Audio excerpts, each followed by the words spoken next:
Les plus grosses erreurs que vous faites et qui vous empêchent d'obtenir un crédit immobilier, épisode 1. Il y a deux raisons évidentes, il y en a une un peu moins évidente. Avant de commencer, je tiens à préciser que je travaille depuis des années sur ce sujet. C'est ma profession, je suis courtier en prêt immobilier. Je suis aussi à même de pouvoir vous conseiller sur la partie fiscalité, investissement immobilier et je suis moi-même propriétaire de biens immobiliers. D'ailleurs, c'est un projet sérieux dans l'immobilier et je t'accompagne sur la partie financement crédit immobilier pour vraiment t'obtenir les meilleures conditions du marché. Il y a un lien dans ma bio pour prendre rendez-vous avec moi, c'est 20 minutes gratuit. On se fait un point sur ta capacité d'emprunt, sur la faisabilité de ton dossier, etc. etc.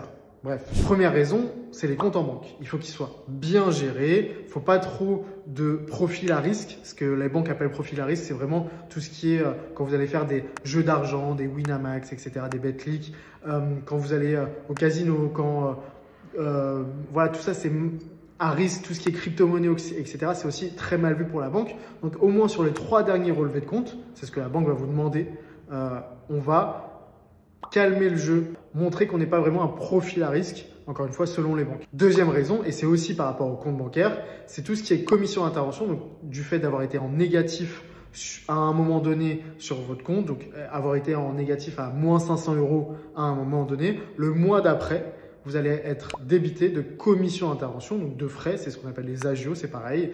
Et donc ça, si la banque le voit, c'est mal parti pour votre demande de crédit immobilier. Donc pareil, sur les 3 voire les 4 derniers mois, il faut que la tenue des comptes soit nickel. Pourquoi 4 mois? C'est parce que si vous avez été en négatif il y a 4 mois, bah du coup, ça va se voir avec une commission d'intervention sur le relevé de compte il y a 3 mois. Et comme on donne les 3 derniers relevés de compte, il faut faire attention. Et toujours dans la deuxième raison, tout ce qui est crédit consommation, crédit en 4 fois sans frais, en 5 fois sans frais, les Cofidis, etc.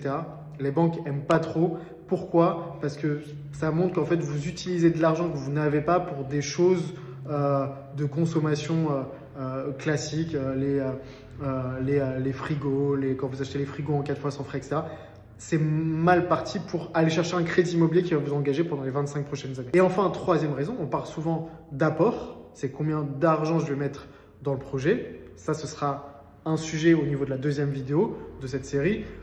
Mais on oublie l'épargne résiduelle. L'épargne résiduelle, c'est une fois que j'ai mis mon apport, que j'en mette ou pas d'ailleurs, combien d'argent il me reste sur mon compte pour faire face aux imprévus. Si demain, j'ai ma voiture que je dois réparer, si demain, j'ai un imprévu ou quoi que ce soit, il faut que je sois en mesure de régler cet imprévu-là et que je n'ai pas à faire le choix entre le paiement de mon crédit et le paiement de cet imprévu. Et donc, c'est pour ça qu'il faut toujours que j'ai une épargne de précaution, une épargne résiduelle, une fois que j'ai mis mon apport, au moins 2, 3, 4, 5 000 €. Après, ça dépend dans tous les cas de l'ampleur du projet. Si je demande un financement de 100 000 €, ça va pas être la même chose que si je demande un financement de 500 000 €. Mais il est toujours en tête qu'il faut une épargne résiduelle. Enregistre, abonne-toi et dis-le moi en commentaire si tu as aimé l'épisode. Je te ferai un épisode 2. Ciao!